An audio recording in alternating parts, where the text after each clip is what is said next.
डिजिवर्स news को आपण मानक स्वागत करुछि मु तापसी। नुआ दिल्ली केंद्र सरकार कोविड ड्यूटी रे काम करुथिबा कर्मचारी पई एक गुरुत्वपूर्ण घोषणा जारी करिसेंती।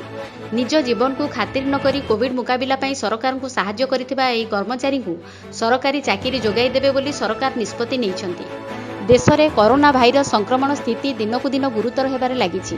कोटी कोटी लोक महामारी वर्तिबा पई युद्ध करुछंती। एही समय रे केंद्र सरकारଙ୍କର एपरि एक घोषणा कोविड ड्यूटी करुथिबा मेडिकल कर्मी को पई आश्वस्ति आनी देइछि। प्रधानमंत्री कार्यालय सूत्रରୁ मिलिथिबा तथ्य अनुसार जेउ मेडिकल कर्मी 100 दिन कोविड ड्यूटी पूरण करिवे सेमानकु भविष्यत रे सरकारी चाकरी रे प्राथमिकता दिया जिवो। एहा व्यतीत एही कोविड योद्धा मानकु प्रधानमंत्री कोविड नेशनल सर्विस सम्मान रे सम्मानित कराजिवो। प्रधानमंत्री नरेंद्र मोदी रविवार मे 2 तारिख 2021 विशेषज्ञों सह कोविड स्थिति नहीं समीक्षा बैठक करथिले। बैठकर ए नहीं निष्पत्ति निया जाइथिबा सोमवार प्रधानमंत्री सूचना दैछंती। वर्तमान स्थिति देखिबा परे केंद्र सरकार नीट पीजी 2021 को 4 मास पई स्थगित कर दैछंती।